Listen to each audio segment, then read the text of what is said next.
আসসালামু আলাইকুম। আপনারা যারা 2D অ্যানিমেশনের কাজ শিখতে চান তাদের জন্য এই টিউটোরিয়ালটি অনেক হেল্পফুল হবে বলে আমি বিশ্বাস রাখি। তো Adobe Animate CC ওপেন করার জন্য আমাদের প্রথমে Adobe Animate CC যে সফটওয়্যারটি আছে সেটি কম্পিউটারে রান করতে হবে। তো আমরা কম্পিউটারে Adobe Animate CC সফটওয়্যারটি রান করেছি। তো এখান থেকে আমরা রান করার পর যখন আমরা এই সফটওয়্যারটিকে ওপেন করতে চাইবো তখন আমাদের সামনে এরকম একটি ইন্টারফেস আসবে এবং এখান থেকে আমরা অ্যাকশন স্ক্রিপ্ট 3.0 সিলেক্ট করব। অ্যাকশন স্ক্রিপ্ট 3.0 সিলেক্ট করে নেওয়ার পর আমাদেরকে এখান থেকে সাইজ সিলেক্ট করতে হবে 1920 গুণন 1080। আমরা এটাকে সিলেক্ট করে নিচ্ছি। সিলেক্ট করে নেওয়ার পর ক্রিয়েট লেখাতে ক্লিক করব। এখান থেকে ক্রিয়েট লেখাতে ক্লিক করার পর আমাদের সামনে এই Adobe Animate CC-র ইন্টারফেসটি ওপেন হবে।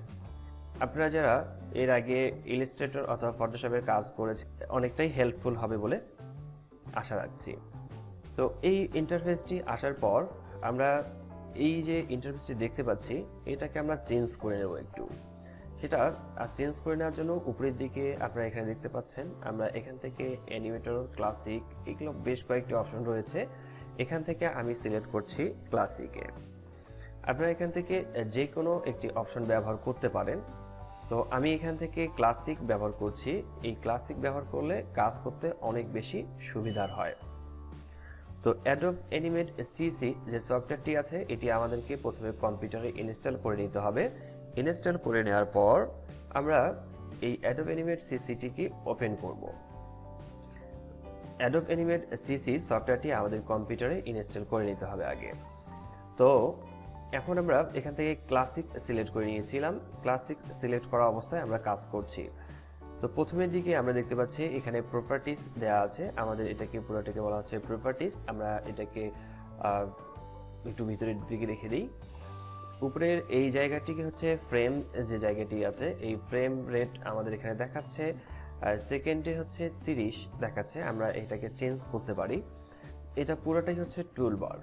এই টুলবার এখান থেকে আমাদেরকে টুলবার ব্যবহার করে কাজগুলো করতে হবে।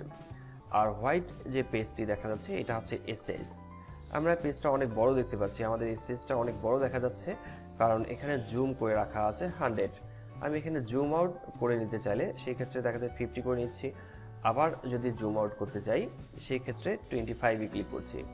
তো এটা হচ্ছে স্টেজ, আমাদের কাজের জায়গা। অর্থাৎ আমরা এই সাদা অংশটুকুতেই কাজ করব।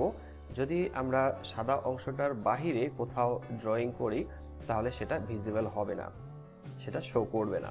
সেই ক্ষেত্রে আমাদেরকে অবশ্যই এই সাদা এরিয়াটার ভিতরেই কাজগুলো করতে হবে। তো এই পেজটাকে ছোট বড় করে নেওয়া যাবে। যেমন আমরা এই পেজটাকে ছোট বড় করতে যাচ্ছি। জুম আউট এবং জুম ইন এটা কিবোর্ড থেকে করার জন্য কিবোর্ড থেকে কন্ট্রোল বাটন প্রেস করে আমরা মাউসের চাকাটাকে স্ক্রল করব। আর কন্ট্রোল শিফট প্রেস করে যদি স্ক্রল করি তাহলে মিডল পয়েন্টারটি ঠিক থাকবে।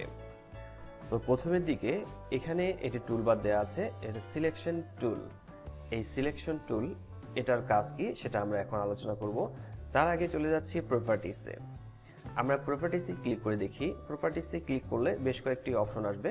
তো প্রপার্টিসের উপরে এই জায়গাটিতে একটি মোর অপশন রয়েছে। আমরা এখানে ক্লিক করছি। ক্লিক করার পর আমাদের ইন্টারফেসটি এরকম দেখাচ্ছে। তো এখান থেকে আমরা এই স্টেজের সাইজটাকে পরিবর্তন করতে পারি। আমরা এখান থেকে দেখতে পাচ্ছি আমরা যে সাইজটি সিলেক্ট করেছিলাম সেই সাইজটি এখানে দেখাচ্ছে এবং পাশেও এখানে সাইজটি দেখাচ্ছে। তো আমরা ওয়াইড এবং হাইট এর সাইজটিকে আমরা এখান থেকে পরিবর্তন করে নিতে পারবো। এরপর মোস্ট একটি ইম্পর্টেন্ট বিষয় সেটা মনে রাখতে হবে, সেটা হচ্ছে FPS। এখানে দেওয়া আছে 30।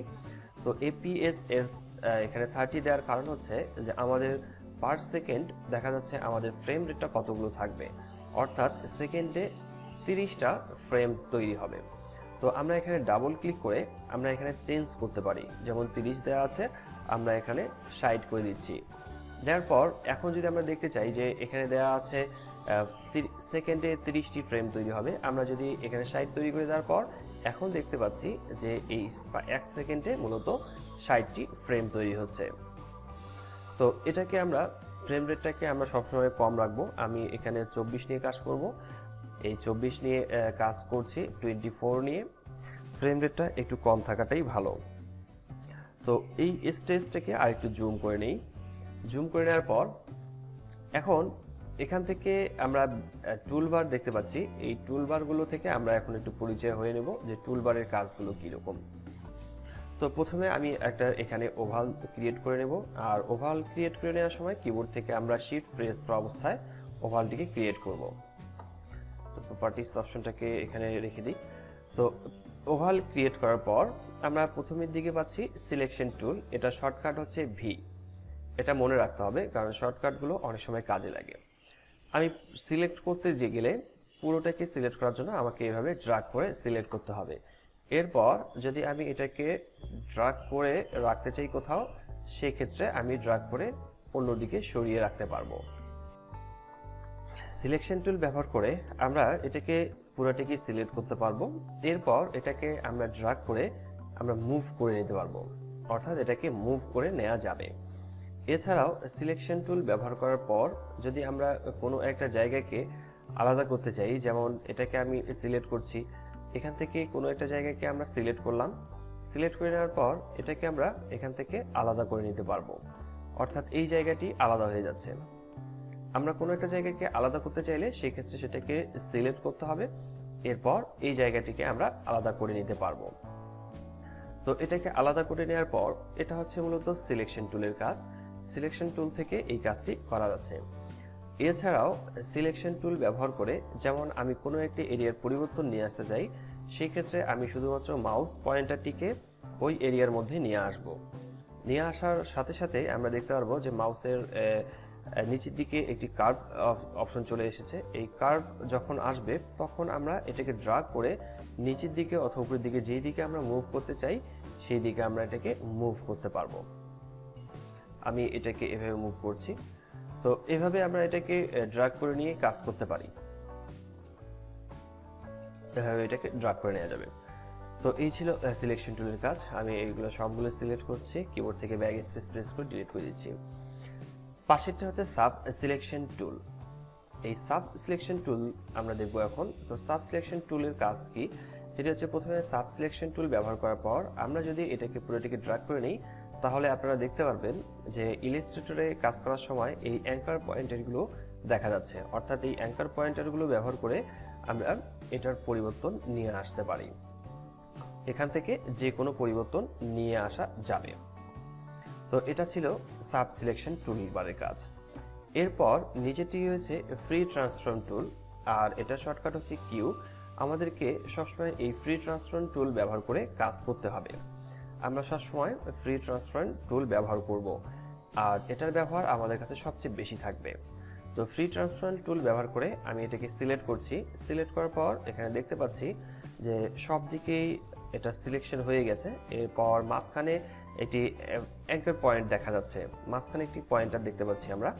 তো এটাকে যদি আমরা ঘোরাতে চাই, দেখা যাচ্ছে যে আমাদেরকে এটা মুভ করতে হবে, ঘোরাতে হবে। সেই ক্ষেত্রে আমরা কার্সারটিকে যে জায়গায় নিয়ে আসবো, মাউস পয়েন্টারটিকে, এখন যদি এটাকে মুভ করতে চাই, ঘোরাতে চাই, সেই ক্ষেত্রে দেখা যাবে যে এটা সব দিকে ঘুরছে এই মাঝখানের এই পয়েন্টারটি ঠিক রেখে। তো এটাকে আমরা এখন এই পয়েন্টারটিকে আমরা যদি নিচের দিকে নামিয়ে নিই, আমরা এখান থেকে নিতে চাই, সেই ক্ষেত্রে কি আসবে? সেই ক্ষেত্রে যদি আমরা এটাকে ঘোরাতে চাই, তাহলে ওই পয়েন্টারটি থেকেই মূলত এটা রোটেট হতে থাকবে। এই পয়েন্টারটি যেখানে থাকবে সেখান থেকেই রোটেট হতে থাকবে। তো আমরা এখানে রোটেট করছি, এখান থেকে রোটেট করে নিলাম। তো এটাকে আবার এই পয়েন্টারটিকে আমরা মাঝখানে রেখে দিচ্ছি, এটা মিডিল বরাবর থাকবে। তো এই মিডিল বরাবর থাকার পরেই আমরা এটাকে রোটেট করতে পারবো। আর যদি এটাকে আমরা ছোট বড় করতে চাই, সেই ক্ষেত্রে এই পয়েন্টারটি যেখানে থাকবে, যেমন উপরের দিকে বাম বাটন চেপে ধরে আমরা নিচের দিকে নামাচ্ছি, সব দিকেই এটা কমছে, সব দিক থেকেই এটা কমবে এবং বাড়বে। আর যদি এই পয়েন্টারটি নিচের দিকে রাখা হয়, তাহলে উপরের দিক থেকে আমরা যখন এটাকে নিচের দিকে নামাবো, ওই পয়েন্টারটি যেখানে রয়েছে ঠিক সেই জায়গা থেকেই এটা বলটি বাড়বে এবং ছোট হবে, ছোট এবং বড় হবে। এখান থেকে আমরা এটাকে ছোট বড় করে নিতে পারছি। তো এটা ছিল ফ্রি ট্রান্সফার টুল। এরপর আসছে লেসো টুল। তো আমরা এখান থেকে লেসো টুল সিলেক্ট করে নিচ্ছি। লেসো টুল সিলেক্ট করে নেওয়ার পর যদি আমরা এখান থেকে ড্র্যাগ করে নিই, সেই ক্ষেত্রে আমরা এই অপশনটিকে আলাদা করে নিতে পারবো, এই জায়গাটিকে আলাদা করে নিতে পারবো। অর্থাৎ আমরা লেস টুল ব্যবহার করার পর আমরা যেই জায়গা থেকে ড্র্যাগ করব সেটা আমাদের এখান থেকে আলাদা হয়ে যাবে। অর্থাৎ আমি এখান থেকে ড্র্যাগ করে নিচ্ছি, এরপর আমি এটাকে আলাদা করে নিলাম, এভাবে আলাদা করে নিতে পারবো। এই ছিল লেস টুলস। তো এই ছিল আজকের টিউটোরিয়ালটিতে।